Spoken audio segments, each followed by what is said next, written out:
संत रामपाल जी महाराज एक ऐसे महान संत जिन्होंने अपनी सतभक्ति, तत्व ज्ञान, करुणा और सेवा के बल पर समाज में नई मिसाल कायम की है। संत रामपाल जी महाराज की अगुवाई में उनके सभी सतलोक आश्रमों से समाज कल्याण के अद्भुत कार्यों ने समाज को सुनहरे भविष्य की एक नई उम्मीद दिखाई है। संत रामपाल जी महाराज से नाम दीक्षा लेने के बाद लाखों लोगों की लाइलाज बीमारियां जैसे कैंसर, एड्स आदि ठीक हुई। संत जी के ज्ञान से प्रेरित होकर उनके अनुयायियों ने लाखों यूनिट रक्तदान किया। संत जी ने लाखों बहन बेटियों का दहेज मुक्त विवाह करवाया।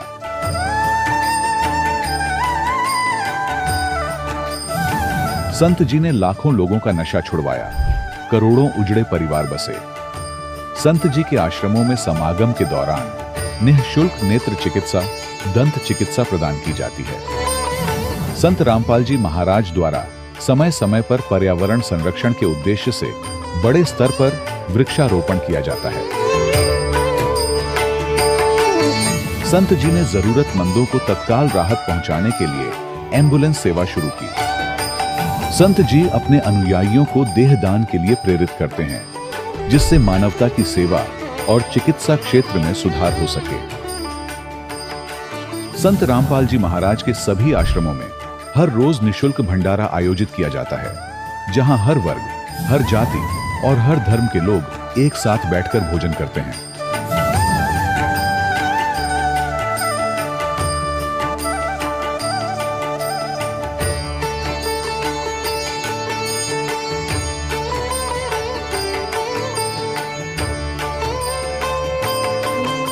संत रामपाल जी महाराज की अन्नपूर्णा मुहिम ने गरीब और बेसहारा लोगों के जीवन में एक नई ऊर्जा और उम्मीद को जन्म दिया है।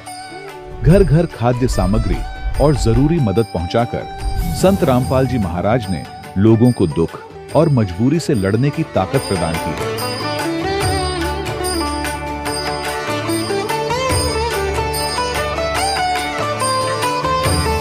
संत रामपाल जी महाराज द्वारा गरीब लोगों के लिए घर बनवाने का अद्भुत कार्य एक ऐसी मिसाल कायम कर रहा है जो सदियों सदियों संत जी की उदारता और दया भावना के तौर पर जाना जाएगा।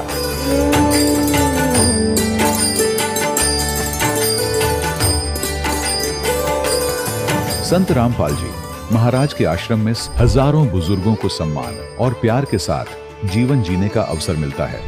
उनके खाने, रहने और स्वास्थ्य की पूरी जिम्मेदारी संत रामपाल जी महाराज उठाते हैं।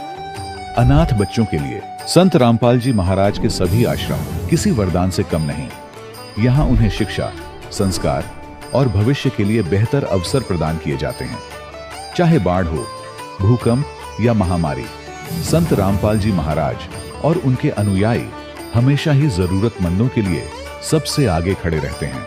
कोविड महामारी के दौरान संत रामपाल जी महाराज के आश्रमों से करोड़ों लोगों के लिए भोजन, दवाइयां और जीवन रक्षक सामग्रियां उपलब्ध कराई गई। चाहे गरीब की मदद हो या किसी शोषित और पीड़ित वर्ग के हक और सम्मान की लड़ाई, संत रामपाल जी महाराज ने हमेशा ही उनकी दबी आवाज को सरकारों तक पहुंचाया है और उन्हें उचित न्याय दिलवाने में अहम भूमिका अदा की है। समाज में आध्यात्मिक और सामाजिक मूल्यों के प्रति जागरूकता लाने में संत रामपाल जी महाराज हर कदम पर मानवता के सच्चे सेवक साबित हुए हैं।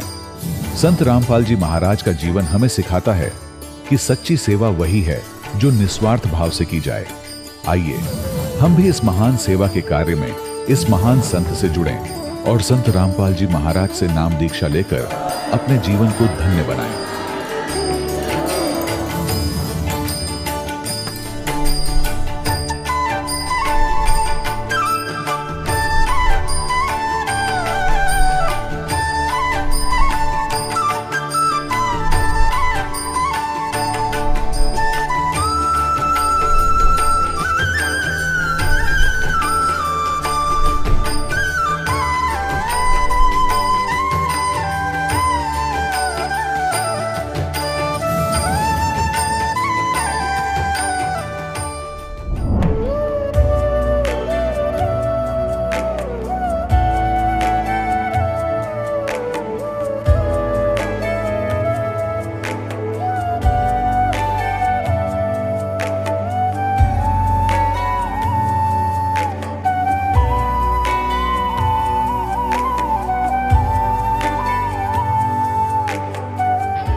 प्रभु राम देव भगवान अल्लाह खुदा ईश आदि नाम एक ही शक्ति के हैं। वो कैसा है, कहां है, कैसे मिलता है, किसने देखा है? ये प्रश्नवाचक चिन्ह पूर्ण रूप से हटाने के लिए अवश्य सुनिए जगत गुरु तत्वदर्शी संत रामपाल जी महाराज के अमृत वचन, सर्व पवित्र धर्मों के पवित्र शास्त्रों के आधार पर। सत साहिब दर्शकों, जब एक आम इंसान अपने जीवन में सुख और शांति की तलाश में सभी देवी देवताओं की भक्ति करता है, व्रत उपवास और तमाम तरह की साधनाएं अपनाता है और फिर भी उसे न शारीरिक सुख मिलता है न मानसिक शांति, तब उसका ईश्वर के प्रति विश्वास डगमगाने लगता है। दर्शकों, कुछ ऐसी ही कहानी थी उत्तर प्रदेश के रहने वाले विकास कुमार जी की। विकास कुमार जी ने अपने जीवन में मंदिरों में दर्शन, व्रत उपवास, कीर्तन, हवन, हर भक्ति मार्ग को अपनाया, लेकिन फिर भी इनके जीवन में न तो इन्हें शारीरिक सुख मिला और न ही मानसिक शांति। लेकिन दर्शकों, आज विकास कुमार जी बताते हैं कि मेरा जीवन उस दिन बदल गया जब मुझे संत रामपाल जी महाराज द्वारा लिखित पवित्र पुस्तक ज्ञान गंगा प्राप्त हुई। यही क्षण इनके जीवन का वास्तविक टर्निंग पॉइंट बन गया। अब प्रश्न यह उठता है, आखिर संत रामपाल जी महाराज ने ज्ञान गंगा पुस्तक में ऐसा क्या लिखा है कि जो भी इस पुस्तक को पढ़ता है वो उन्हीं का हो जाता है? आखिर इसके पीछे की सच्चाई क्या है? आइए सुनते हैं विकास कुमार जी की कहानी इन्हीं की जुबानी। सर नमस्कार। सत साहिब। सर क्या नाम है आपका? विकास दास। सर कहाँ से आए हैं आप? खेकड़ा बागपत और यूपी से। संत रामपाल जी महाराज से नाम दीक्षा लेने से पहले आप क्या साधनाएं करते थे? मैंने श्री राम जी की और जी श्री शिव जी की भक्ति करिया टूट खूब। मैं उनके नाम जपता था, ओम नमः शिवाय, और जो श्री राम जी के नाम दिन रात जपता था, मतलब रात को सोते सोते भी जपता था उनके। तो सर संत रामपाल जी महाराज से नाम दीक्षा लेने से पहले आप जो साधनाएं कर रहे थे, उन साधनाओं के करने से आपको क्या लाभ मिला? इनके साधना करने से जी मुझे कोई खास लाभ नहीं मिला है जी। और इसमें इनके बीच में जी मेरे पापा की भी डेथ हो गई थी, तो लेकिन वो हमने ऊपर वाले की, परमात्मा की या किसी की भी मान लो, जो हम जब ज्ञान था हमें उसी आधार से हमने कोई ज़्यादा वो नहीं करी, लेकिन हमारे लिए संघर्ष भरा रहा वो जीवन। संत रामपाल जी महाराज की शरण में कैसे आए आप? संत रामपाल जी महाराज जी की शरण में जी एक शेखर भगत जी हैं जी, मैं उनके पास ही रहा हूँ जी। वो मेरी बुआ का लड़का था, तो वो नामदान ले आया था और उनकी मेमोरी में संत रामपाल जी महाराज जी के सत्संग प्रवचन थे, तो मैं उन प्रवचनों को सुनता रहता था। और सुनता तो वही था, लेकिन मैं घर में रहता था तो सुनता था मैं, लेकिन फिर मैं थोड़ा थोड़ा गौर देने लगा, मेरी समझ में कुछ कुछ बात आने लगी संत रामपाल जी महाराज की। और उन्होंने जो है संत रामपाल जी महाराज की जब मेरी बात कुछ कुछ समझ में आई, पर लेकिन उनकी बातें सुनकर मुझे कुछ ठीक भी लगे थी, कुछ गलत लगे थी, लेकिन मन में जो है वो चलती थी कि ये क्या ज्ञान है इनका, ये तो कुछ नहीं है, तो कबीर साहब को भगवान बताते हैं, ऐसा कुछ आता रहता था। लेकिन मैंने फिर भी सुनता रहा, करीब करीब 1-1.5 साल हो गया, लेकिन फिर मेरी समझ में सारी बातें आने लगी और मुझे लगने लगा कि भाई ज्ञान तो यही है पृथ्वी पे अगर है। पर मैं नामदान नहीं ले रहा था, मतलब नाम वहाँ जा नहीं रहा था, जानबूझ के मैं हट कर बैठा था कि मैं कहा नहीं जी, मैं नाम नहीं लूँगा, मैं तो श्री राम जी और मेरे श्री शिव जी यही ठीक है, मैं बहुत दिन से कर रहा हूँ, मैंने नहीं छोड़ सकता। सर संत रामपाल जी महाराज के सत्संग सुनने के बाद ऐसी कौन सी बातें आपको लगी जो आज तक किसी भी धर्मगुरु ने आपको नहीं बताई? केवल संत रामपाल जी महाराज से ही आप प्रभावित हुए? देखो जी, पहले जब शुरुआत में मैंने उनके सत्संग सुनने शुरू करे तो वे कहते थे कि कबीर परमात्मा है। मैंने ये कहा बताओ कितने भोले आदमी, कबीर तो एक कवि थे, ये परमात्मा तारे, चलो मैं कहा कोई बात नहीं, सुन लेता हूँ, कोई बात नहीं। फिर वो प्रमाण कहते थे कि इसमें लिखा है, इसमें लिखा है, कोई बात नहीं जी। फिर मैं सुनता रहा, फिर मैंने उनका वीडियो में देखा, टीवी में देखे तो वो गीता को खोल के देख रहे थे, गीता को खोल के दिखा रहे थे, और गीता हमारे घर पे थी। मैंने वही गीता को चेक करा, लेकिन उसमें जिस हिसाब से बातें लिखी थी उनकी सारी सत्य थी, गीता के अनुसार जो सारी बातें थी वो सत्य थी। तो मैंने सोचा कि गीता को सत्य बता रहे तो जरूर इनकी बातों में कुछ सच्चाई है। तो मैंने वो वेदों में बताते थे, उसमें बताते, मैं सोचता था कि वेदों तो हमने कभी देखे भी नहीं है, क्या पता झूठ बता तो, लेकिन गीता की बातें इनकी सारी सच्चाई लगी, क्योंकि गीता को मैं पढ़ता था लेकिन वो समझ में नहीं आती थी। मतलब ये सोचता था कि जैसे वो बताते थे गीता में, हिंदी में गीता थी, उसमें लिखा हुआ था कि जो है 2 प्रकार के मेरे शिष्य हैं, अर्जुन को समझा रहे हैं श्री कृष्ण जी, कह रहे हैं कि मेरे 2 प्रकार के शिष्य हैं, एक तो कर्म योगी, एक कर्म सन्यासी। लेकिन उस टाइम तक कर्म योगी का और कर्म सन्यासी का तो मुझे कुछ पता ही नहीं था, ये शब्द ही ऐसे थे। पर मैं आगे आगे पढ़ते रहता था और पढ़ के ये सोच लेता था कि एक अध्याय पढ़ लिया, शायद इससे भला हो जाएगा मेरा, ठीक है ना। तो लेकिन जब वो कर्म सन्यासी और कर्म योगी के जब उन्होंने वो सत्संग सुने, मैंने गीता तो मैं पहले से पढ़ रहा था, मम्मी जी पढ़ती थी तो मैं देख लेता था। तो लेकिन जब उन्होंने उस सत्संग में बताया, अपने जो मोबाइल चलाते रहते थे उसमें जब अपने सत्संगों के माध्यम से उन्होंने बताया कि कर्म सन्यासी वो हैं जो कर्म से सन्यास लेकर पहाड़ों पे चले जाते हैं और वहाँ पे बैठ के भक्ति करते हैं, और कर्म योगी वे जो अपने कर्म करते करते भक्ति करते हैं, तो वो कर्म योगी हैं। तो मैं समझ गया कि मका ये बिल्कुल सही अनुवाद है और बिल्कुल सही है, क्योंकि हम भी पढ़ा लिखा समाज है, आज मैं भी पढ़ा लिखा हूँ। तो मैंने सोचा कि यही भक्ति मुझे अपनानी है, लेकिन मैं हट ही कर रहा था। पर अब समझ में मेरे आने लगी, जब मेरी गीता समझ में आने लगी तो उनका ज्ञान भी मेरी समझ में आने लगा था। और गीता को मैंने खुद जाकर चेक करा, उन्हीं श्लोक को उसी नंबर पे चेक करा, तो बिल्कुल सत्य थी संत रामपाल जी महाराज की बातें। सर, संत रामपाल जी महाराज से नाम दीक्षा लेने के बाद आपको क्या क्या लाभ मिले? देखो जी, लाभ की मैं आपको बात बताऊं, ऐसा है, मैं आपको पहले ही बता रहा हूं कि 1-1.5 साल से मैं हट करे बैठा था, और मेरी मम्मी जी ने और मेरे भाई जी ने संत रामपाल जी महाराज जी से नामदान उपदेश ले लिया था, ठीक है जी। लेकिन मैं नहीं ले रहा था, ज्ञान मैं समझ रहा था लेकिन मैं ले नहीं रहा था। लेकिन जब मैंने अपनी मम्मी को देखा, एक चमत्कार मम्मी के साथ में, क्योंकि मेरी मम्मी जी को 12 साल से सांस की बीमारी थी, दम में, और डॉक्टर ने बोल दिया था कि भाई इनका सांस तो सांस के साथ ही जाएगा, ये इंजेक्शन और ये गोली देते रहना। और उनको एक पंप भी दे दिया था कि कभी कभी ये भी मार लिया करें, वो मुंह में लगाने का पंप था। जब मेरे भाई मम्मी को लेके जा रहे थे उस टाइम पे उनको सांस फूल रही थी, और उनको कह रहे थे कि तुम चलो वहाँ पे सब ठीक हो जाते हैं, देखो प्रमाण आ रहे टीवी में कितना दिखा रहे हैं। मम्मी को यकीन नहीं आ रहा था, मम्मी कह रही कि मैं कैसे जाऊँ, मुझे तो ठंड लग रही है ये। फिर भी मम्मी ने थोड़ी, हमने कहा कि दवाई ले लो, साथ में दवाई रखेंगे और तुम चलो एक बार चल के दर्शन तो कर लेते हैं। तो मम्मी जी वहाँ पे गई थी और वहाँ पे नामदान लेकर आई थी, और वहाँ से जब आई थी तो जब हम गए थे रजाई उड़ा के लेके गए थे, और वहाँ से आई सोल में आई थी, चादर ओढ़ के, बस खाली चादर में, और आके और फिर कह रही थी, वहाँ के गुण गाते गाते मेरे सामने नहीं थक रही थी, क्योंकि मैं तो हट करे बैठा था। जब वहाँ के गुण गा रही थी, कह रही थी बेटा तू वहीं से नाम लेना और कहीं मत जावे, और ये श्री राम जी श्री कृष्ण जी जब आए थे तभी ये मोक्ष दे सकते हैं, अब संत रामपाल जी महाराज आ रहे हैं, ये उन भगवान का ही अवतार हैं। तो मैंने क्या सोचा, मैं कहा जब महिमा गाने लगी तो मैं कह रही थी कि वहाँ पे जो है ना, जो संत रामपाल जी महाराज हैं वो नामदान देते हैं, और देखो अब मैं कितनी स्वस्थ हूँ, मुझे बहुत राहत मिली है। मैं कह रहा कि मुझे भी लग रहा था, क्योंकि जब वो पहले गई थी उसकी हालत ऐसी थी, और आने के बाद ऐसी हालत, 3 दिन वहाँ पे रह गई थी, और वहाँ पे जो भोजन करा था वो उनका परहेज वाला था। मैं उन्हें कह के भेजा था कि आपका तो वहाँ चावल भी मिलेंगे, वो मिलेंगे। देखो बेटा मैंने सब खाया है वहाँ पे, और देख लो अब तुम। और आज मैंने दवाई, जब मैं ट्रेन में बैठी थी, जब से मैंने अब तक कोई दवाई नहीं ली, और मैं तो रास्ते में वैसे भी थक जाती थी, कमज़ोर थी ना, तो और मुझे भी लग रहा था, पर मैंने सोचा मैं फिर तो मैं ज़रूर जाऊँगा और नाम जरूर लूँगा।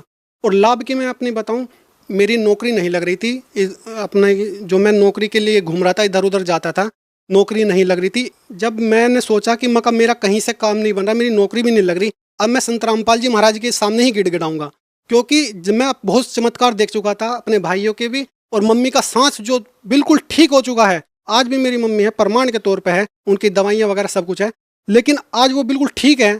और मैं उनका प्रमाण सबसे ज़्यादा इम्प्रेस हुआ, क्योंकि मैं आज मेडिकल ही लाइन में आया हूँ, और मैं इस चीज़ पे विश्वास नहीं करता था बिल्कुल भी कि भाई किसी का सांस ठीक हो सकता है, लेकिन मैंने पूरा विश्वास हो गया मुझे, तब मैं वहाँ पे जाकर नामदान लेके आया, और फिर मेरी नौकरी भी लगी। नौकरी मैंने किसी की नहीं करी, फिर मैंने अपना मेडिकल स्टोर करा। जो नौकरी थी, मैं नौकरी के चक्कर में ही नहीं लगा, परमात्मा ने ऐसी मेरी व्यवस्था बनाई कि मुझे मेडिकल स्टोर करवाया, और मैंने जो है दवाइयों की लाइन में अब मेरी अच्छी 1.5 साल मुझे स्टोर करते करते हो गया, और मेरी अच्छी सेल भी हो रही है अब। और अब मेरा माइंड बिल्कुल शांत है, क्योंकि परमात्मा के ज्ञान से मुझे पता लगा कि जो संत रामपाल जी महाराज हैं, जो उनका ज्ञान है और वो जो विधि बता रहे हैं, वो तो मुझे बिल्कुल ही इम्प्रेस कर गई।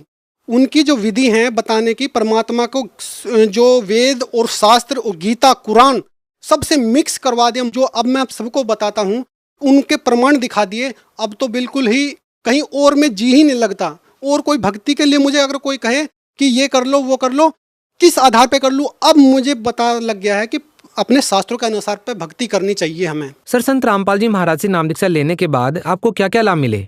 देखो जी, लाभ परमात्मा की दया से अब मेरा मेडिकल स्टोर है और मेरे दिमाग में अब कोई टेंशन नहीं। पहले मेरे दिमाग में बहुत टेंशन रहती थी क्योंकि काम धाम नहीं था।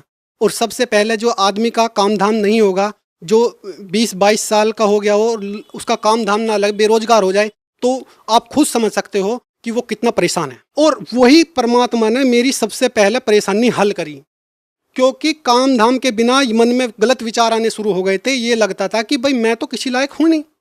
और मैंने सब देवी देवताओं को भी पूज लिए थे, क्योंकि मैं जाट वर्ण से हूँ और मेरे घर के कुल देवता भी हैं। और देवताओं के सामने मैंने जल चढ़ा कर खूब प्रार्थना करी, हे देवता जी, हे महाराज जी, मुझे मेरे नौकरी दिलवा दो या मुझे कोई काम लगवा दो। मैंने लेकिन कोई भी ऐसा नहीं होता। लेकिन संत रामपाल जी महाराज के वहाँ से आने के 3 या 4 महीने बाद ही मेरे मन में विचार आया कि मैं दवाइयों के बारे में जानता हूँ, दवाइयों के बारे में अच्छी नॉलेज है, क्यों ना मैं अपना मेडिकल स्टोर करूँ। और भाई ने भी मेरा समर्थन करा और उन्होंने जो पैसा था वो भी लगाया मेरे ऊपर। और लगाने के बाद में बेफिक्र बिल्कुल टेंशन फ्री होकर, क्योंकि परमात्मा की वाणी है कि गोधन गजधन बाजधन और रतन धन खान, जब आवे संतोष धन सब दूरी समान। क्योंकि संत रामपाल जी महाराज के ज्ञान से हमें इतना संतोष मिला और वही सबसे बड़ा धन है। और इसी ज्ञान में संतोष मिल सकता है। बाकी चारों ओर घूमते हो, कितना ही कमा लो, कितना ही कर लो, लेकिन संतोष नहीं मिलता। सर, संत रामपाल जी महाराज का जो ज्ञान है वह अन्य धर्म गुरुओं से किस प्रकार अलग है? तो कहता हूँ जी, इनका संत रामपाल जी महाराज का ज्ञान बिल्कुल वेद और शास्त्रों और गीता पे आधारित है, जो जिसे कि हम प्रमाणित मानते हैं, जिनको हम ये कहते हैं हाँ जी ऑथेंटिक है, ये मोहर है इनकी, ISI प्रमाणित है, जो हमारे ग्रंथ हैं ISI मोहर। तो ये जो ग्रंथ है इनके आधार पे ही संत रामपाल जी महाराज जी का ज्ञान है। और आप जिस पे जो भी अपना, जैसे किसी पे गीता है, कोई भी चीज़ अगर संत रामपाल जी महाराज ने कहा है तो अपनी उन पुस्तकों में मिला लो। जैसे मैंने भी मिला, मेरे पास गीता थी, मैंने उनका पहले तो ज्ञान सुना, 1-1.5 साल मैंने उनका पूरा ज्ञान सुना। और सुनने के बाद में मेरे 6 महीने के बाद ही मैंने उनका ज्ञान मिलाना शुरू कर दिया। मैंने 6 महीने तक ज्ञान सुनता रहा, तो मैंने उनका ज्ञान अपनी गीता जो रखी हुई थी उसमें मिलाया, तो बिल्कुल ओके पाया। और उनका ज्ञान अदर सबकी मैं सुनता हूँ, इधर की सुनता हूँ, उधर की, बस सब ऐसे ही कहते हैं कि आंख बंद करके चलो, लेकिन मैं कहता हूँ आंख खोल के चलो, अपने शास्त्रों को देखो। क्यों आंख बंद करके चलने की जरूरत है जब हमारे पास प्रमाण है, हमारे पास गीता है, कुरान है, ये सब कुछ है।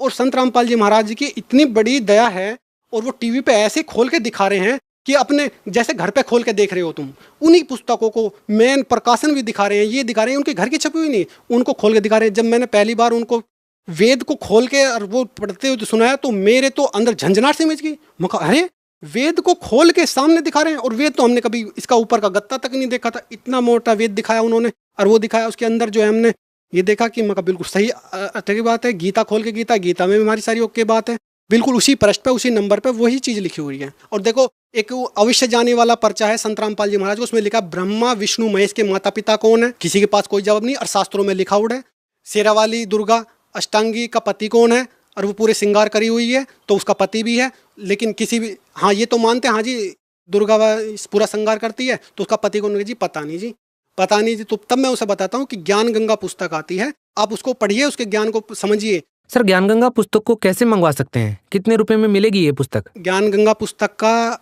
परमात्मा ने, संत रामपाल जी महाराज जी ने बहुत दया कर रखी है ज्ञान के लिए। संत रामपाल जी महाराज ने जो है ज्ञान गंगा पुस्तक केवल 20 रुपए में मिलती है। इतनी मोटी पुस्तक है, 10 रुपए में खाली रजिस्टर नहीं आएगा, और 20 रुपए में पूरी पुस्तक आ रही है, छपी छपाई और बढ़िया पन्नों की। लेकिन और निःशुल्क भी मंगवा सकते हो आप। चैनल पे प्रोग्राम आता है, उसमें जो है एक नीचे पट्टी हुई रहती है, उसमें नंबर लिखे हुए होते हैं, उस पर आप SMS करोगे और अपना एड्रेस लिख के भेजोगे तो घर पे फ्री में ही पुस्तक वो घर पे पहुंचती है। ठीक है ना? तो बहुत ही आसान ही है ज्ञान गंगा पुस्तक को मंगवाना। परमात्मा की कहीं कहीं दया होती है, ज्ञान गंगा पुस्तक की सेवा भी होती रहती है ट्रेनों में, बस में, अगर जहाँ पे भी मिले तुरंत उस पुस्तक को जरूर ले लो। 20 रुपये मात्र उसकी सेवा है, इतनी मोटी पुस्तक है वो, और घर पे निःशुल्क आएगी। अगर चैनल देखो उसमें SMS करके उस पर अपना पूरा पता, एड्रेस, नंबर, पिन कोड वगैरह फीड करके और मैसेज कर दो, फ्री में ही आ जाएगी वो पुस्तक। तो ज्ञान बहुत आसान है। सर, भगत समाज को आप क्या संदेश देना चाहेंगे? देखिए जी, भक्त समाज को संदेश मैं ये देना चाहूँगा, देखो जी, मेरे अंदर अब इस टाइम जो आपको मैं टीवी पे बोल रहा हूँ, मैं ये बता, पूरी बात मेरी बाहर नहीं निकल के आ रही क्योंकि बहुत टाइम लग जाएगा। मैं यही संदेश देना चाहता हूँ कि ये मानुष जन्म बहुत दुर्लभ है और मोक्ष के लिए प्राप्त हुआ है, और इस मोक्ष को प्राप्त करने के लिए हमें अपने शास्त्रों के अनुसार भक्ति करनी पड़ेगी। और शास्त्रों के अनुसार भक्ति इस संसार में, पूरे विश्व में कोई भी धर्मगुरु नहीं करवा रहा। तो मैं तो आपको ये कहूँगा कि आप डेली देखो, क्योंकि मुझे भी ज्ञान हुआ उनका सत्संग सुन के। कुछ बातें उनकी अटपटी शुरुआत में लगती है, लेकिन वो अटपटी नहीं होगी, वो बिल्कुल शास्त्रों के अनुसार होगी, क्योंकि शास्त्रों से हमें दूर रखा गया था, इस वजह से हमें अटपटी लग रही है और अलग क्रियाओं में लगा दिया था, इस वजह से हमें वो अटपटी लगती है। लेकिन जब आप उस पूरे शास्त्रों को सामने देखोगे और आप कहोगे कि हाँ जी ये बिल्कुल सही है, और सामने देखोगे और उसको पढ़ लोगे, तो फिर आप खुद कहोगे हाँ जी ज्ञान तो ये है पृथ्वी पे, और तो ज्ञान ही नहीं। जैसे आज मैं कह रहा हूँ ऐसी कल को आप भी कहोगे, क्योंकि ज्ञान पृथ्वी पे यही है, शास्त्रों के अनुसार भक्ति करने से ही लाभ मिलेगा। और संत रामपाल जी महाराज जी आज जो है शास्त्र के अनुसार ही भक्ति करवा रहे हैं, शास्त्र अनुकूल भक्ति करवा रहे हैं, जो गीता में कहा है। शास्त्र के विरुद्ध भक्ति अन्य से गुरु करवा रहे हैं, क्योंकि उनको शास्त्र को ज्ञान नहीं है। और भक्त समाज से मेरी बिल्कुल यही प्रार्थना है कि जरा सा सोच न करे, क्योंकि मेरा 1-1.5 साल खराब हुआ, मैं नहीं चाहता कि किसी और का भी, क्योंकि फिर भी अपनी तसल्ली कर लो, परमात्मा का ज्ञान मिला लो, खूब सुनो अच्छी तरह से, क्योंकि ये मानुष जन्म का पता नहीं कब निकल जाए ये आत्मा शरीर को छोड़ के। तो उससे पहले परमात्मा ज्ञान धारण करके और ये ज्ञान को समझ के और शास्त्रों के अनुसार भक्ति करना जल्दी से जल्दी लागू करे, क्योंकि ये मनुष्य जीवन इतनी आसानी से नहीं मिलता। 84 के बाद जन कब नंबर आता है इसमें। जी धन्यवाद। दर्शकों, अभी आपने सुने संत रामपाल जी महाराज से दीक्षा प्राप्त करके सुखी हुए भक्त के अनुभव। अब देखिए जगत गुरु तत्वदर्शी संत रामपाल जी महाराज के मंगल प्रवचन। उसका तरीका है कि जैसी भी आपने जर्सी स्वेटर पहन रखी है, उन्होंने आपका उतना प्रोटेक्शन कर ही रखा है, उतना बचाव है, नहीं तो नमूनिया लेता अब तो पहले। उसका इलाज ये नहीं है कि जर्सी और स्वेटर निकाल के फेंक दे, उसका तरीका ये है कि कंबल और ओढ़े या कोट पहन ले, और घनी सर्दी हो तो आग बाल के सेके, ताप प्राप्त करे या रजाई ओढ़े। तो इसी प्रकार जिनके पाप कर्मों की सर्दी घनी हो तो उनको थोड़ी बहुत ठूठा होती ही रहेगी, पर जान बची रहेगी, नमूनिया नहीं होगा। और जब स्वेटर जर्सियां निकाल के फेंक दी तो मां मूर्ख हो तो और जल्दी मरेगा। तो इस प्रकार इस ज्ञान को आधार बना के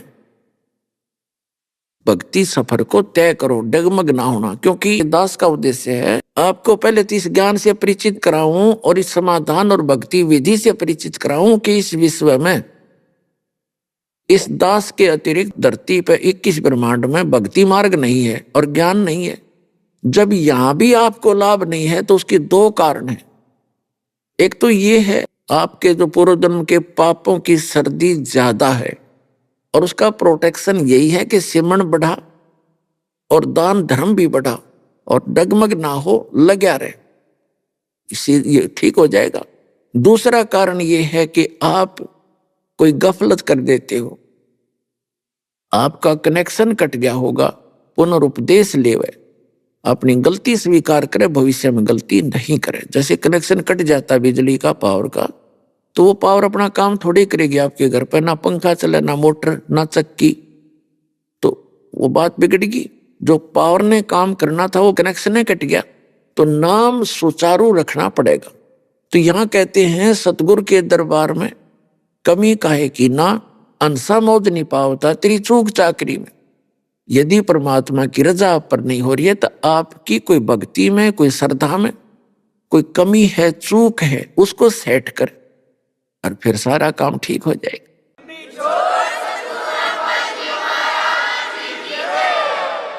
अब क्या बताते हैं कि लोहे के साताव जात है काया देश राही, और दुगने तिगने किए चौगुने किन्हु मूल गवाही। 3 लोक और भवन चतुर्दश, ये सब जग सौदे आही, और दुगने तिगने करे चौगुने किन्हु मूल गवाही। अब जो पुण्यात्मा है, नाम सिमरण करते हैं, दान पुण्य भी करते हैं, तो उन्होंने तो दुगने तिगने चौगुने इस मनुष्य जीवन के बना लिए, कर लिए। और तो इसके विपरीत कर रहे हैं, सतभक्ति करते नहीं, गलत संतों के फंसे पड़े हैं, और या कति भक्तियां नहीं करते, अपना जो पूर्व का जन्म का संस्कार से प्राप्त है उससे में मस्ती मार रहे हैं, तो वो अपना जीवन नाश कर रहे हैं मनुष्य का। फिर क्या बताते हैं, जब आप संसार छोड़कर जाओगे वहां पर यम के दूत ले जाएंगे आपको पकड़कर, जो भक्ति नहीं करते। और जो सत भक्ति करते हैं परम संत से पूर्ण परमात्मा की, तो वो जाएंगे जहाज में बैठ के, विमान में बैठ के। कबीर साहब कहते हैं आए हैं सो जाएंगे, राजा रंग फकीर एक सिंहासन चढ़ के जाए, एक बंधे जात जंजीर। मृत्यु तो सबकी होगी डेफिनेट, लेकिन उस मृत्यु में गणांतर होगा। एक तो जहाज में बैठ के जाएंगे परमात्मा के विमान में, और एक अपराधी की तरह यम के दूत जैसे पुलिस वाले बांध कर ले जाते हैं, पकड़ कर हथकड़ी लगा कर ले जाते हैं, ऐसे बंद कर जाएंगे तो बहुत अंतर हो जाएगा। तो क्या बताते हैं परमात्मा कि वहां जब धर्मराज के दरबार में आप जाओगे तो वहां वो धर्मराज आपसे पूछेगा कि भी जिस दिन तू यहां से गया था मानव शरीर प्राप्त करके, आपको कितना सतर्क किया था कि भाई पहले बहुत गलती करके आए हो तुम, मनुष्य जीवन प्राप्त करके भक्ति ना करी, अन्य क्रियाओं में जीवन नाश करके आगे तुमने बहुत पशु पक्षियों के शरीर भोगे, और अब के ये गोल्डन चांस है, एक स्वर्ण अवसर होता है मनुष्य जीवन का और भक्ति करना। और आप भी कह रहे थे जी बस इब के पीछे गलती बनी सो बनी, आगे नहीं करेंगे। फिर वापस जाकर जब धर्मराज के दरबार में ये खड़ा होता है, इसका अकाउंट होता है भले और बुरे का, पुण्य और पाप का, भक्ति का, तो उस समय इसका वहां पर थैला खाली होता है और भक्ति वाला और पापों वाला फल होता है। तब धर्मराज उससे पूछता है, भले मानस, ए भली आत्मा, जब आप यहां से गए क्या वचन देकर गए थे? और जब मां के गर्भ में ये प्राणी होता है बच्चा, 100 बार याद करता है भगवान को दिन में, हे परमात्मा इस नरक से निकाल दे, हे भगवान आपकी भक्ति किया करूंगा। क्योंकि मां के गर्भ में इस बच्चे को पूरी चेतना होती है अपने पहले और पिछले जन्मों की, और आने वाले जन्म में जो भी कष्ट उसको उठाने हैं। तो ये वो बार बार कहता है, भगवान पीछे गलतियां बहुत करी मैंने, अब के आपने दया करी है मनुष्य जीवन, एक तो मेरा शरीर स्वस्थ ज्यों का तुम बाहर निकले। कई तो बच्चे वहीं मर जाते हैं गर्भ में, उसकी और नाड़ उलझ गए, कोई और किसी कारण से रोगी होके मर जाते हैं, उनका इतना ही संस्कार बकाया होता है। तो कहते हैं फिर परमात्मा से वहां तो अर्ज करता है, मुझे बाहर निकाल और आपकी भक्ति किया करूंगा। बाहर आते ही भूल जाता है, तेरे को सपने में भी भगवान याद नहीं आता। तो ये क्या कहता है जी, बाहर आते ही हमें भूल पड़ जाती है, पता नहीं भगवान की कैसी माया है जिस कारण से मैं भक्ति नहीं कर सका। तो परमात्मा उसकी वो फिल्म चलाता है, वो वीडियो ऑन कर देता है, कोई ना कोई भक्त, कोई बहन, कोई रिश्तेदार, रिलेटिव, नाती उसको समझा रहा है कि भाई भक्ति कर ले, मनुष्य जीवन बार बार नहीं मिलता। और सुअवसर प्राप्त हुआ है विश्व में आज के दिन सतलोक आश्रम के अंदर, चल तू नाम ले ले। क्योंकि पहले भी परमात्मा आते रहे हैं, जैसे परमात्मा कबीर जी बताते हैं, चारों युग में संत पुकारे कूक कहा हम हेल रे, और हीरे माणक मोती बरसे ये जग चुगता ढेल रे। प्रत्येक समय में परमात्मा कोई ना कोई परम संत रखता है और उसकी बहुत महिमा भी होती है, बहुत से सुख भी होते हैं, और स्वयं भी परमात्मा आते रहते हैं। लेकिन हम भक्ति ना करके कोई तो काना पे टाल देता है, फिर देखेंगे अब अभी कोई भक्ति का समय थोड़ा ही हुआ है, अभी तो हम जवान हैं, बुढ़ापे में भक्ति करेंगे।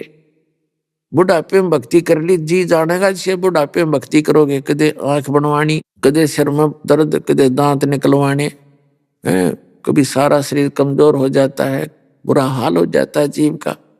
कहते हैं जिनको बचपन से ही भक्ति मिल रही है उनकी तो पुनों का कहना ही क्या है।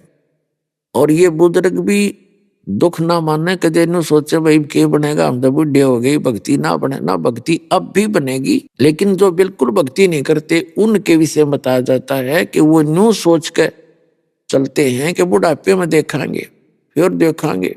और भक्ति का कोई टाइम थोड़ा होता है। छोटी उम्र के 3 वर्ष का बालक खूब बोलने लग जाता है। वेद में भी प्रावधान है कि 3 वर्ष के बालक को परमात्मा के नाम की शिक्षा पर लगा देना चाहिए। तो हम 3 वर्ष के बच्चे को प्रथम मंत्र दे देते हैं, उसके शुभ कर्म बनने शुरू हो जाते हैं। जब तक वो बालक 3 वर्ष का होता है, बेटा या बेटी, तब तक वो उसका प्रारब्ध और उसके माता पिता के द्वारा किए गए संस्कार जो भक्ति कर रहे हैं उनसे उनको राहत मिलती है, उनके पुण्य कम नहीं होते, परमात्मा का विधान अनुसार उनकी रक्षा होती है उन माता पिता के कारण। और 3 वर्ष का बालक जब हो जाए उसको नाम से जोड़ देना चाहिए और उसके फिर साथ में परमात्मा दया करेंगे। और छोटे बच्चे की सभी जो गलतियां भी अक्षमा होती हैं, और जब बच्चा द्वितीय मंत्र प्राप्त कर लेता है 8 वर्ष के बाद, अब हम पहले 10 वर्ष में देते थे, अब 8 वर्ष का होते ही हम सतनाम दे देते हैं, तो उसको माफी होती है और उसको सतर्क रखे, नाम खंड ना करें, क्योंकि थोड़ा थोड़ा जब वो समझदार होता जाता है उसको इस मार्ग से डराए और फिर इस मार्ग पे लगा रहे, तो फिर उसको सतनाम दे दिया जाता है। तो इस प्रकार ये भक्ति का कर्म आपका प्रारंभ होता है। सत भक्ति मिलने के बाद जीव का जो जीवन है वो सफल होता है। तो कहने का भाव ये है कि वो क्या कहता है वहां पर कि हे भगवान, हमारे को किसी ने बताया नहीं, तो फिर उसको ये याद दिलाया जाता है कि देखो ये व्यक्ति आपको क्या कह रहा था और आप क्या बकवाद घड़ रहे थे, किसने देखा भगवान, देखी जागी हैं। तो पुण्यात्मा, जैसे आप जी प्रथम बार किसी अपने मित्र से या कोई रिश्तेदार से प्रथम बार जिक्र चलाते हो जो इस मार्ग में नहीं लगा हुआ है, तो आप उनको समझाने की चेष्टा करते हो, भक्ति कर लो, भक्ति ना करोगे तो गधे कुत्ते सूअर बन जाओगे।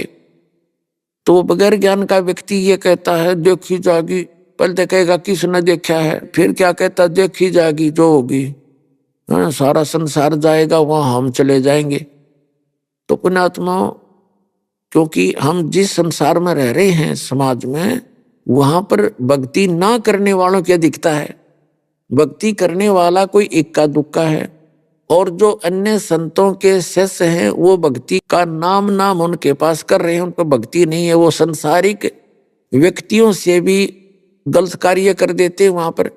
तो आम समाज इस बात से दुखी हो जाता है कि ये नाम ले रहे, बीड़ी ये पीवे, शराब ये पीवे, और सारा ड्रामा न्यू का न्यू, ब्याह शादी में सारे काम करें, तो भक्ति में बिना भक्ति में अंतर के रह गया। तो इससे भी समाज इस भक्ति से दूर होता चला जाता है। तो फिर वो क्या कहता है कि किसने देखा है, और फिर नो को देखी जाएगी जो होगा, सबके साथ होगा, हमारे साथ हो जाएगा।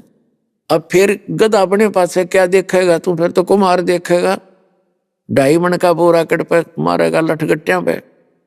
तो देखना है तो उस आपत्ति के आने से पहले देख और परमात्मा के वचनों पर विश्वास कर, ताकि तेरा जीवन कल्याण हो। तो उस समय तो ये कह रहा था वो व्यक्ति, जब अब धर्मराज के पास खड़ा है और किसने देखा देखी जाएगी, तो उस समय वो एक बहाना मिलाता है कि हे भगवान, मुझे पता ना लग गया, हे परमात्मा मुझे किसी ने बताया कोई नहीं भक्ति कर ले, मुझे ज्ञान नहीं था, बाहर आते ये पता नहीं कैसे पत्थर पड़े बुद्धि पर। तब उसका वो वीडियो चला दी जाती है, वो दोनों बतलाते दिखाई देते हैं, और आप क्या बोल रहा होता है, तब वो नीची गर्दन कर लेता है। तब धर्मराज कहता है चल बन गधा। तो पुण्यात्माओं, परमात्मा कहते हैं आछे दिन पीछे गए, गुरु से किया ना हेत, अब पछतावा क्या करे, बिरा चिड़िया चुगी खेत। तो समय रहते लाभ उठाने से ज्यादा लाभ होता है। अभी जो दूसरा प्रसंग ये था कि कोई बूढ़ा बुजुर्ग वृद्ध व्यक्ति, बहन माता व्यक्ति, कोई ये ना सोच बैठे कि भी हम तो बूढ़े हो गए और अब क्या बनेगा। देखो उनके लिए बहुत बड़ा, उनके लिए भी गोल्डन चांस है कि जो जीवन गया वो तो बाढ़ में गया, उसका तो उसमें तो पाप इकट्ठे करे हैं, पुण्य तो हुआ ही नहीं। फिर भी अब ये सोचकर, जैसे एक उदाहरण देता है दास, एक समय एक गांव में सत्संग कर रहा था ये दास। पहले गांव में जाते थे, 3 दिन वहीं उनके घर पाठ करते थे, 3 दिन सत्संग सुनाते थे माइक स्पीकर लगा के। जिनके हम सत्संग कर रहे थे उनका पिता उस समय लगभग 60-70 वर्ष का हो चुका था, 65 के आसपास। तो वो सत्संग के विरोधी था। उनके घर में सत्संग हो गया, वो दूसरे लड़के के घर में रहता था। अब स्पीकर हमने लगा दिया। अब बुढ़ा ने नींद भी कमाया करे, रात ने कुछ होके गणे पिया करता, हुक्का ज्यादा पीता था। तो सत्संग सुनता रहा, रात जागता रहा। अब स्पीकर चलेगा तो कान बंद क्यों कर आदमी, नफरत तो थी उसको, कान तो बंद नहीं कर सका। तो उसने पहले दिन सत्संग सुना, दूसरे दिन सुना, और तीसरे दिन वो आके वहां आ गया जहां हम सत्संग कर रहे थे। अब जिस लड़के के घर पर सत्संग हो रहा था उसने नाम ले रखा था। तो उसकी पत्नी बता रही थी, जी मुझे तो न्यू डर लग गया, ये बूढ़ा पता नहीं के कहेगा महाराज जी ते अरे कदे बेइज्जती ना कर दे। तो उस बूढ़े के, उस भगत के आंखों में आंसू आ गए, आंसू आने शुरू हो गए। मैंने कहा क्या बात होगी भगत, क्या बात होगी आपको? नो कहने लगा, जी जो बात आज आपने सुनाई 3 दिन में, मैं तो इनका घना विरोधी था और मैंने सारे जीवन में किसी का कोई बुरा कराया नहीं। किसान हूं, खेती करी, 4 किले हमारे थे, अब 12 किले बना दिए 2 लड़के, और इतनी मेहनत से काम करा। लेकिन यूं ज्ञान था आज तक हमने जिंदगी में, हमारी कान्ना का भी ना पड़ा किदे, नहीं तो मैं पहले भक्ति पर लग जाता, ये दुख ना देखने पड़ते। अब मेरा क्या होगा, मेरा तो जीवन गया है भगवान, ये तो बहुत वक्त से शुरू करना चाहिए था। तो उसकी जो पुत्र वधू थी वह खड़ी खड़ी सुने कि भगवान इस बुढ़े में इतना परिवर्तन हो गया। तो उसने न बोली, मैंने सुख का सांस लिया, चोखा बोला तो ठीक। तो फिर मैंने उसको समझाया कि देखो ये तो अभी भी कुछ नहीं बिगड़ा आपका। जैसे पुराने समय की बात है, कुएं होते थे गहरे गहरे, 100 200 फुट नीचे से पानी निकाला जाता था, कुएं खोद गए, और उनके जल निकालने के लिए बाल्टी या डोल होता था, डोल बोलते पीपा, बांध दिया करते, उसका एक लंबी रस्सी बांधा करते 150 फुट की। तो उस पानी निकालने के लिए उस पानी रस्सी को पकड़कर 2-3 जने और उसको खींच कर ले जाते दूर तक, और कई बार वो छूट जाती थी हाथ से। जैसे वो ने सोचा ये पकड़ रहा है, वो ने सोचा दूसरे ने पकड़ रखी है, वो सारे छोड़ देते, तो वह धीरे धीरे वो रस्सी बाल्टी नीचे कुएं में वापस गिरने लग जाती। तो मैंने उससे कहा कि ऐसे वो बाल्टी कुएं में गिर रही हो और वो नेजू यानी रस्सा लट घिसटता हुआ आ रहा हो और उसको कोई भाग दौड़ कर पकड़ ले तो उसका कोई हानि नहीं होती है। और नो सोचा ही तो ये गई तो गई, जान दे जान दे, वो जा तो रही है, वो तो खत्म होनी है, वो तो गिरनी ही है सारी की सारी रस्सी समेत बाल्टी कुएं में। और भाग दौड़ के कोशिश कर ले और पूछड़ी भी मिल जाए, एंड ऑफ द रोप, उस रस्सी का पिछला हिस्सा 6 इंच का भी ठा गया, पकड़ा गया, तो बाल्टी भी आ गई और पानी भी आ गया, कुछ भी ना बिगड़ा। तो ये मनुष्य जीवन रूपी बाल्टी आपकी जाली तकरीबन, और अब ये पूछड़ी सी रह रही है, इसने पकड़ ले, नाम ले और ये हुक्का त्याग दे सारी बुराई। ने बोला जी हुक्का हुक्का पीऊं और कोई बुराई नहीं मेरे में, शराब भी नहीं पी कभी जीवन में और किसी का बुरा सोचा भी नहीं। मैं तभी तो आपको ये घर बैठे मार्ग मिल गया, न ऋषियों ने ना मिला, उन्हें सिर पटक लिए सारे पुण्यात्मा थे। बैटरी चार्ज थी आपकी, वो डिस्चार्ज होगी, खत्म होगी, आपने कुछ नहीं किया, आपका पूर्व का संस्कार मिला और अब आप शुरू कर दो। उसने भक्ति शुरू कर दी, 10 साल और जिया वो, 12 साल, और खूब भक्ति करी, सारा शरीर स्वस्थ आखिरी दम तक।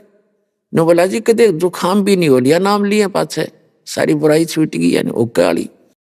तो पुण्यात्माओं अब इस प्रकार इस सत बारक के बारे में बताते हैं कि फिर ये दम टूटे पिंडा फूटे, हो लेखा दरगाह माही, उस दरगाह में मार पड़ेगी तेरी, यम पकड़ेंगे बाही।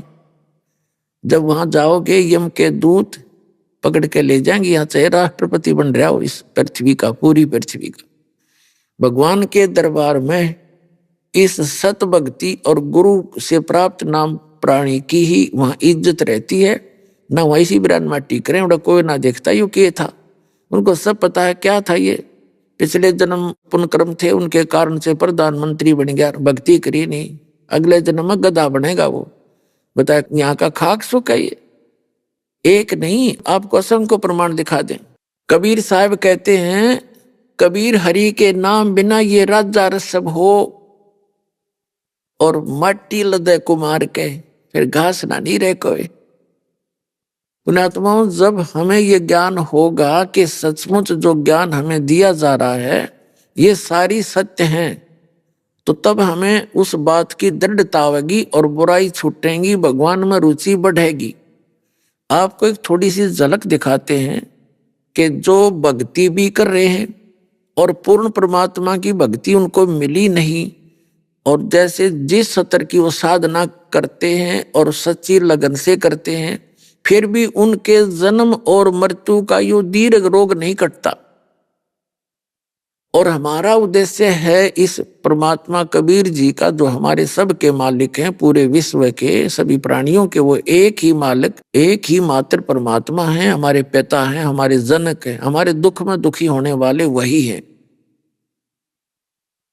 तो उन्होंने ही आकर के हमें ये ज्ञान दिया है कि जो ये सत भक्ति आप नहीं करोगे, जो मैं बताने आया हूं, परमात्मा कहते हैं कबीर जी, उसके अतिरिक्त आप किसी भी सतर्की से सच्ची लगन से भक्ति कर रहे हो तो भी आपका जन्म और मृत्यु का रोग नाश नहीं होगा। जैसे श्रीमद् भगवत गीता अध्याय नंबर 2 के श्लोक नंबर 12 में, अध्याय नंबर 4 के श्लोक नंबर 5 और 9 में, गीता अध्याय नंबर 10 के श्लोक नंबर 2 में गीता ज्ञानदाता कहता है कि अर्जुन, तेरे और मेरे बहुत जन्म हो चुके, तू नहीं जानता, मैं जानता हूं। फिर गीता अध्याय नंबर 8 के श्लोक नंबर 5 और 7 में ये कहता है कि मेरी भक्ति कर और युद्ध भी कर और मुझे ही प्राप्त होगा, तू चिंता मत करे, शोक ना करे। फिर गीता ज्ञानदाता से अर्जुन ने पूछा 7वें अध्याय के 29वें श्लोक में कि आपने 29वें श्लोक में जिस तत्ब्रह्म के बारे में बताया है, जो व्यक्ति जरा और मरण से छूटने का प्रयत्न करते हैं, यानी जरा माने बुढ़ापे का कष्ट और मरण माने मृत्यु, तो वो उस तत्ब्रह्म से परिचित हैं, सारे आध्यात्म ज्ञान से परिचित हैं और सभी कर्मों से परिचित हैं, वही प्राणी उस जरा और मरण के संकट से छूटने का प्रयत्न करते हैं। इस संसार की किसी वस्तु की वो डिमांड नहीं करते, इच्छा नहीं रखते। तो अर्जुन ने 8वें श्लोक में गीता में पूछा कि किम तत्ब्रह्म, वो तत्ब्रह्म क्या है? 8वें अध्याय के 3रे श्लोक में गीता ज्ञानदाता ने उत्तर दिया कि वो परम अक्षर ब्रह्म है। अब गीता ज्ञानदाता अध्याय नंबर 8 के श्लोक 5 और 7 में अपने विषय में बताता है कि मेरी भक्ति कर, मुझे प्राप्त होगा, इसमें कोई शंका नहीं, लेकिन युद्ध करना पड़ेगा। अपना मंत्र बताता 8वें अध्याय के 13वें श्लोक में कि ओम इति एकाक्षरम ब्रह्म विवहरण मामनुसमन यह प्रियाति तदम देहम सयाति परमाम गतिम। मुझ ब्रह्म का गीता ज्ञानदाता ये ब्रह्म है, श्री कृष्ण जी प्रवेश करके बोल रहा है। मुझ ब्रह्म का केवल एक ओम अक्षर है और कोई मंत्र नहीं है। इसके अतिरिक्त जो जाप करते हैं, वो अन्य मंत्र दिए जाते हैं, वो मोक्ष मार्ग के नहीं है, वो शास्त्र विधि त्याग का मनमाना आचरण है। कहता है मेरा एक ओम मंत्र है, जो इसका साधना अंतिम सांस तक करता है तो ओम से मिलने वाली जो परम गति है वो आपको प्राप्त हो जाएगी। लेकिन युद्ध भी करना पड़ेगा, मेरी भी जन्म मृत्यु होती है, तेरी भी होती है, ये होती ही रहेंगी। इसलिए 18वें अध्याय के 62वें श्लोक में कहता कि अर्जुन तू सर्वभाव से उस परमेश्वर की शरण में जा, उसकी कृपा से ही तू परम शांति को और सनातन परम धाम को प्राप्त होगा। सनातन परम धाम जहां जाने के बाद साधक फिर कभी जन्म मृत्यु में नहीं आते। गीता अध्याय नंबर 15 के श्लोक नंबर 1 से 4 में बताया है कि अर्जुन जब तत्वदर्शी संत तुझे मिल जा, 4थे श्लोक का निष्कर्ष बता रहा हूं 15वें अध्याय का, उसके पश्चात परमेश्वर के उस परम पद की खोज करनी चाहिए जहां जाने के बाद साधक फिर लौटकर कभी संसार में नहीं आते।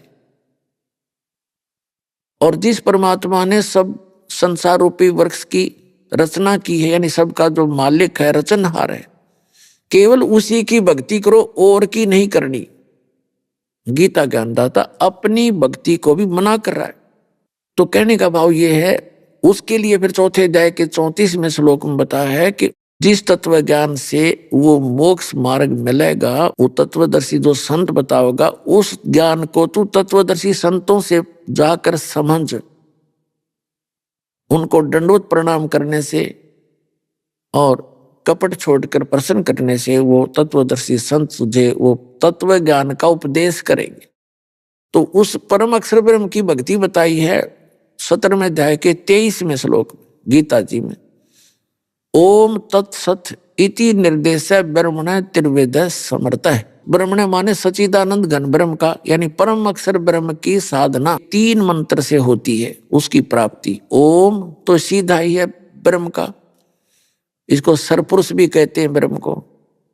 और तत् है ये सांकेतिक है, सत भी कोड वर्ड है सांकेतिक। ये दोनों मंत्र इस विश्व में पुण्यात्माओं किसी को ज्ञान नहीं इस दास के अतिरिक्त। ये परमात्मा ने दया बख्श रखी है आपके ऊपर, और ये पूर्ण मोक्ष मार्ग है। ये किसी के पास विश्व में है नहीं, तो अन्य का मोक्ष हो ही नहीं सकता, चाहे वो कितनी बात बनाओ और कितनी भक्ति कर रहे हो। तो यहाँ बताया है कि सर्वभाव से तू उस परमेश्वर की शरण में जा, उसकी कृपा से तू परम शांति को और सनातन परम धाम को प्राप्त होगा। और 15वें अध्याय के 4थे श्लोक में बताया दिया कि उसके पश्चात परमेश्वर के उस परम पद की खोज करनी चाहिए, जहां जाने के बाद फिर कभी जन्म मृत्यु नहीं होती। और गीता ज्ञानदाता खुद कह रहा है कि तेरे और मेरे बहुत जन्म हो लिए, तू नहीं जानता मैं जानता हूं। तो इसे सिद्ध है कि आज तक ये भक्ति हिंदू धर्म में भी नहीं है, और मत होगी कहाँ, क्योंकि वो तो इन सदगुरों से परिचित ही नहीं है। तो इसलिए ये जो मार्ग है अब परमात्मा ने दया बख्शी है आप जी के ऊपर, और इस दास को वो कंप्लीट कोर्स कंप्लीट ट्रीटमेंट दे रखा है। बिल्कुल अब क्या आपका यहाँ भी सुखी होगी और मोक्ष हो जाएगा, कंप्लीटली हो जाएगा। अब प्रसंग जो चल रहा है दास वही आता है कि गीता अध्याय नंबर 5 से लेकर 10 तक का निष्कर्ष है। 5 और 7 में तो वो कहता है मेरी भक्ति करेगा तो मुझे प्राप्त होगा, लेकिन युद्ध करना पड़ेगा। और पुण्यात्माओं जहाँ युद्ध करना वहाँ शांति नहीं हो सकती। तो यहाँ तो आजीवन युद्ध है जीव के साथ में। कोई टेंशन हो रही है, वो अंदर ही अंदर युद्ध होता रहता है। कोई कुछ कह रहा है, कुछ हो रहा है, यानी सारा जीवन ऐसे नरक भोग कर जाता है ये प्राणी। तो यहाँ माया से कितना ही हमने ऊंचा दिखाई देता हो, पर उसका अस्तित्व कुछ नहीं होता, उसके पास कुछ नहीं होता। भक्ति मार्ग का कष्ट ही कष्ट होता है। और वो स्थान है जहाँ जाकर कोई दुख नहीं। परमात्मा कहते मन तू चल रे सुख के सागर, जहाँ शब्द सिंधुरत नागर। उस सत्य समुद्र जो सुख का सागर है, जो कभी दुख नाम की वस्तु नहीं, सतलोक सचखंड में, वहां चल। वहां कितना सुख है कि शंखों लहर मेर की उपजे, कहर नहीं जहाँ कोई, और दास गरीब अचल अविनाशी, सुख का सागर सोई। शंखों लहर मेहर की उपजे, जैसे यहाँ कभी कभी होता है इस दास के साथ, तो बहुत बार होता है। कहीं अकेले बैठे हो, परमात्मा की याद आ रही हो, अचानक एक ऐसी हिलोर उठती हृदय में, हमें कोई भी बुरा दिखाई नहीं देता, चाहे किसी ने हमारे को कितना सता रखा हो, उसके प्रति भी राग नहीं रहता, द्वेष नहीं रहता। अभी आपने सुने संत रामपाल जी महाराज के मंगल प्रवचन। आइए अब सुनते हैं संत रामपाल जी महाराज से नाम दीक्षा लेकर सतभक्ति करके अद्भुत लाभ प्राप्त करने वाले अनुयायी के विचार। जब मनुष्य परमात्मा से मिलने वाले सुखों को प्राप्त नहीं कर पाता, तो वह अपनी पारंपरिक भक्ति साधना को छोड़कर संतों की शरण में जाता है। और दर्शकों, यदि उसकी किस्मत खराब हो तो वह नकली संत को असली जानकर उसके द्वारा बताई गई भक्ति साधना शुरू कर देता है। दर्शकों, ऐसी ही कहानी थी हरियाणा के रहने वाले गुट्टा दास जी की। गुट्टा दास जी पहले सभी पारंपरिक भक्ति साधना किया करते थे और सभी देवी देवताओं की पूजा किया करते थे। और जब इन्हें पूजा पाठ से कोई लाभ मिलता ना नजर आया, तो इन्होंने शरण ली गुरमीत राम रहीम जी की। लेकिन दर्शकों, गुट्टा जी का कहना है कि गुरमीत राम रहीम जी द्वारा बताई गई भक्ति साधना से भी मुझे कोई राहत नहीं मिली, और लाभ तो छोड़ो, मुझे वहां पर पूर्ण परमात्मा का भी ज्ञान प्राप्त नहीं हुआ। लेकिन आज गुट्टा जी का कहना है कि मैंने जब से संत रामपाल जी महाराज की शरण ग्रहण की है, तब से मेरा जीवन पूर्ण रूप से बदल गया है। अब मेरा नशा करने का बिल्कुल भी मन नहीं करता। मैं नशे से मुक्त हो गया हूँ। दर्शकों, आखिर संत रामपाल जी महाराज ने गुट्टा जी को ऐसी कौन सी जड़ी दे दी जिसकी वजह से इन्होंने नशा छोड़ दिया, और आखिर गुट्टा दास जी ने गुरमीत राम रहीम को छोड़कर संत रामपाल जी महाराज की शरण क्यों ग्रहण की? आइए जानते हैं इसके पीछे की सच्चाई क्या है। सुनते हैं गुट्टा दास जी की कहानी, उन्हीं की जुबानी। नमस्कार सर। नमस्कार जी। सर क्या नाम है आपका? गुट्टा दास। सर आप कहाँ से हैं? फतेहाबाद जिला, गांव बिरडाना। सर संत रामपाल जी महाराज जी से नाम उपदेश आपने कब लिया? 2011 में। सर संत रामपाल जी महाराज जी से नाम दीक्षा लेने से पहले आप क्या भक्ति साधनाएं किया करते थे? पहले जी देवी देवताओं की भक्ति करते थे और एक बाबा जी को गुरु भी बनाया था। मेरा भाई सरसा से जुड़ा हुआ था, देरा से, तो वो कहता रोज भी इधर आ जाओ इधर आ जाओ। मैंने कहा एक ही बात पूछ के आओ आपके गुरुजी से, तब मैं आपके साथ चलूँगा। कहता क्या? मैंने ये पूछ के आओ परमात्मा कौन है, सृष्टि को कौन चलाता है, उसका पता है तो आपका गुरुजी सही है, मैं चलूँगा। उसने कहा तू बेवकूफ़ है क्या? मैं बेवकूफ़ तभी तो तेरे को पूछ रहा हूँ, उसको पूछिए पहले। बोले गुरुजी से बात ऐसी होती नहीं, गुरु से बात नहीं होगी तो हम चले बढ़ेंगे नहीं। तो करते करते एक दिन मैं गली से गुजर रहा था, एक लड़का मेरे गांव में गुरुजी रामपाल जी महाराज का शिष्य बना नवा नवा, तो वो सत्संग देख रहा टीवी में, परमात्मा का सत्संग चल रहे हैं, सत्संग चले। मैं देखा, मैंने कहा भाई ये क्या है, क्या प्रोग्राम है, कैसा है, क्या है, कौन है? मैंने पूछा तो वो कहता है मेरे गुरुजी है। मैंने अच्छा। तो मैं कबीर बाणी पहले बहुत जानता था, लगभग लोकल बाणियों ने गाते थे सत्संगों में, लोकल सत्संगों में। तो मैंने उस बाणी का जो आकाश में आग लगी संतो बड़ी बारी, गगन में आग लगी बड़ी बारी, उस बाणी का मैं गुणगान बहुत बार करता था। अभी उस बाणी का कोई भेद नहीं बताने वाला हजारों सत्संगों में। तो क्या हुआ, गुरुजी संत रामपाल जी महाराज उस बाणी का उदाहरण दे रहे थे, एक एक वर्णन बता रहे थे। मैं 5 मिनट सत्संग सुना। मैंने कहा नाम देते हैं? कौन से दिन देते हैं? तो वो कहता है भगत जी, कहता है ये तो कभी भी ले लो, रात को भी ले लो। तो मैंने कहा सुबह चलेंगे? बोले सवेरे सत्संग है शुक्रवार का, और एतवार तक 3 दिन बाद में भंडारा होगा। मैंने कहा ठीक है मैं चलूँगा, मेरे को लेकर चलना। उसके बाद फिर मैं उसके साथ लड़के गए, आश्रम में चले गए। थोड़ी सी संगत थी, आज से तो बहुत कम थी, लेकिन अंदर हम गए तो लाइन लगी थी दर्शनों में। गुरुजी की लाइन लगी तो मैं कहने लगा भाई ये लाइन कैसी लगी है? एक भगत जी ने पूछा, तो वो कहता है गुरुजी के दर्शनों में। मैंने कहा चलो गुरुजी के दर्शन में तो पहले गुरुजी के दर्शन कर लेते हैं, और काम तो बाद में करेंगे, चाय खाना पीना जो भी देखेंगे। तो मैं लाइन में, मेरे को किसी ने नहीं रोका टोका, मैं सीधा गुरुजी के पास चला गया। और गुरुजी आशीर्वाद देते देते आगे निकले तो मैंने बोल दिया, मैंने कहा सत साहिब जी। गुरुजी ने एकदम देखा, भी कैसे बोल रहा भगत जी?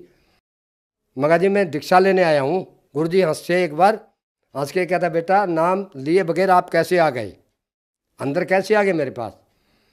मैंने कहा आपने बुलाया हम आए, मुझे किसी को नहीं रोका, किसी को नहीं टोका है। मैं कहता महाराज जी आप दीक्षा दोगे तो लूँगा, यानी ये जैसे धन सतगुरु वाले और देते हैं चेले पहले, ऐसे मैं नहीं लूँगा किसी और से। बेटा वहीं चल, मैं वहीं आता हूँ। एक सेवादार ने भेजा गुरुजी ने, और टीवी से हमारे को नाम दीक्षा गुरुजी ने दिया। सर संत रामपाल जी महाराज जी से नाम दीक्षा लेने के बाद आपको क्या लाभ मिले? जी लाभ तो वैसे तो बहुत लाभ हुआ है। सबसे पहला लाभ तो मेरी ज़िंदगी खुद की बन गई, और मेरा जीवन मरने का छुटकारा हो जाएगा 101%। पूरे परमात्मा है, पूरे सतगुरु है, ठीक है। और इसके बाद क्या है, मैंने मन ही मन में प्रार्थना करती 2-4 बार गुरुजी से, परमात्मा ऐसा दिन दीजिए जो मेरे घर में कोई भक्त आत्मा आए, यानी मेरा भी सहयोग बने। पूरे परिवार में अकेला भक्त हूँ मैं, 4 घरों में। तो करते करते एक दिन लड़के ने क्या किया, मैं सत्संग में गया था, पीछे से उसने शराब पिया, गुरुजी के पोस्टर लगे, फाड़ फूड़ के सारे उतार के पीपे में डाल दिया। मैं 3 दिन बाद आया, देखा तो मुझे रोटी अच्छी नहीं लगी। मैं परमात्मा जैसे अब आपकी लीला, आप क्या करोगे? तो 1 साल बाद में गुरुजी ने ऐसी लीला करी, लड़के का एक्सीडेंट हुआ, इतना गाड़ी का बोनट टक्कर लगी, सिर में बैठ गया, सिर में बैठ गया। उसके बाद क्या हुआ, मेरा भतीजा डॉक्टर है, वो कहने लगा भाई ऐसे ऐसे भाई को चोट लगी है, और आप जो है चलो जल्दी से उसको हिसार ले जाएंगे। तो फतेहाबाद से हम इलाज नहीं बना, अगरवे चले गए। अगरवे 9 बज गया, वहाँ भी कुछ नहीं हुआ। तो मैंने कहा भाई यहाँ कुछ लेना देना नहीं, मेडिकल कॉलेज चाहिए, इतना मैं अनपढ़ हूँ, मेरे को मालूम है, इसको हिसार ले चलो। हिसार हम गए तो 3 दिन बाद में डॉक्टर से 2 दिन बाद में पूछा मैंने, माँ जी सर जी क्या हालत है इसकी, मेरे को एक दिन पहले बता देना, अगर आपके बस की बात है तो ठीक है, नहीं है तो मना कर दियो, अगर सागी टेम करो तो मेरे से बुरा कोई नहीं होगा। कहते हैं अंकल जी कोई बात नहीं। तो मैंने कहा पट्टी तो करो इसके कम से कम, टांका टूंका तो फिर लगाइयो। उसने देखा है कि इसका तो घाव मिल गया, हम कहाँ लगाए पट्टी। मैंने हाथ जोड़ के प्रणाम किया उसी वक्त अस्पताल में, बंदी छोड़ तेरी रजा को कौन समझ सकता है। इतना ब्लड यहाँ से वो ब्लेड पत्रा घुस गया और फिर भी चमड़ी ऐसी की वैसी हो गई 2 दिन में अपने आप। तो 2 दिन फिर बीत गए। 2 दिन फिर बीतने के बाद में क्या हुआ, परमात्मा एक दिन संत रामपाल जी महाराज आए, बेड पर लेटा हुआ था लड़का चूड़ामणि हॉस्पिटल में, वहाँ आके उसके 2 थप्पड़ लगाए पीठ में, यहाँ गुद्दी में। वो डर गया एकदम, गुरुजी का पूरा बॉडी लंबी दिखाई दी, लड़का घबरा गया। तो मेरे साथ में बड़ा भाई था, वो उसको ऐसे धीरे धीरे बुला रहा है। वो जाके कहता है क्या मांगता है, क्या लेता, बोले कुछ नहीं मेरे को घर ले चलो। मैं ठीक हो गया, डॉक्टरों से ठीक हो नहीं हो, मैं हो गया। और रोड़ा मचाता रहा। घर आ गए 2 दिन बाद, घर आ गए तो भगत जी हम क्या किया, वो मेरे को तो कुछ कहता नहीं, मैं उसको भक्ति की बात में कुछ कही नहीं। तो करते करते एक भगत जी हमारे सुरेश भगत जी है, वो पढ़ा लिखा है भगत जी, तो उसने मेरे पास कॉल किया, कहता भगत जी रतिया आश्रम चलेंगे। तो मैंने कहा भाई चल पड़ेंगे, लड़का यार घर पे इसका दवाई पानी कुछ माड़ा मोटा कर देता हूँ दिन में, तो ऐसे करके चल पड़ेंगे आश्रम में। तो कहता लड़के को तो मैं जानता हूँ, मेरा दोस्त है, वो तो मेरे पास दिन में आता है तो आ जा। वो बाइक लेके आया, हम तीनों बाप बैठे चले गए और गुरुजी से दीक्षा लेकर घर आ गए। तो वही पोस्टर गुरुजी ने 1.5 साल बाद में, वो लड़का मैं नहीं ने कहा, वो अपने आप मिट्टी उतार के सारे पोस्टर गुरुजी के कमरे में फिर सजा दिया। अब कोई काम करता है वही लड़का करता है। उसके बाद रही देवी देवताओं की बात, मेरा पिताजी इतना तांत्रिक था, इंसान को मुर्गा बना के छत पे बिठा देता था।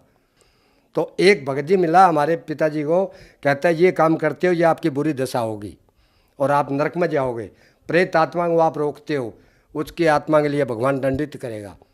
उसके बाद इतने देवता दोगता, मेरे पिताजी एक कमरे में नावड़ा नहीं, इतने देवता होते थे, सारे दिन भर में एक बार पूजा होती शाम को। तो वो सभी देवता हमारे को बाढ़ में झोंकते थे, उनसे हमारा पीछा छूट गया। दूसरा नंबर ब्रह्मा विष्णु महेश के जो मैंने गुरु बनाया था, शंकर जी का पुजारी था बाबा जी, ठीक है, उसने भी ये काम नहीं किया, वो उसने भी ये किया, बेटा आपने बहुत अच्छा किया। तब मैंने उससे कहा महाराज जी इस नंबरदारी का कुछ नहीं बटेगा, अगर भला चाहते हो और अपना कल्याण करवा सकते हो।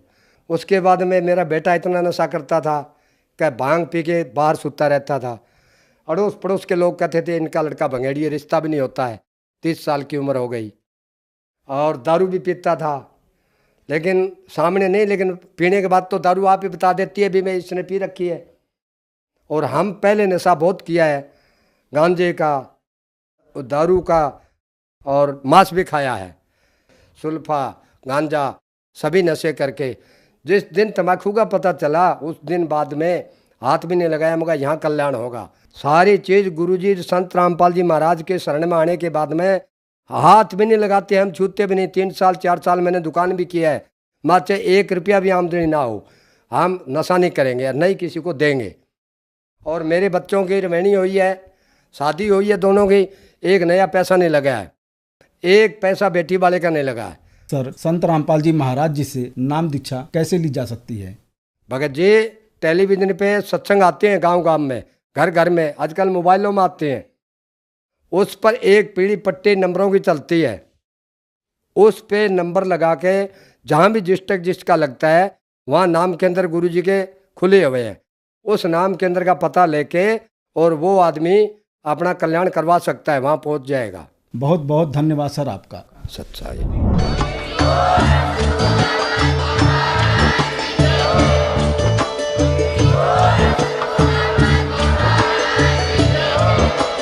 आप सुन रहे थे जगत गुरु तत्वदर्शी संत रामपाल जी महाराज जी के मंगल प्रवचन। अधिक जानकारी के लिए विजिट कीजिए हमारी वेबसाइट www.jagatgururampalji.org। संत रामपाल जी महाराज जी के शुभ आशीर्वाद से पूरे विश्व भर में 500 से भी ज्यादा नाम दीक्षा केंद्र हैं, जिन पर संत रामपाल जी महाराज जी द्वारा ऑनलाइन निःशुल्क नाम दीक्षा दी जा रही है। अपने नजदीकी नाम दीक्षा केंद्र का पता करने के लिए संपर्क करें 8222880541।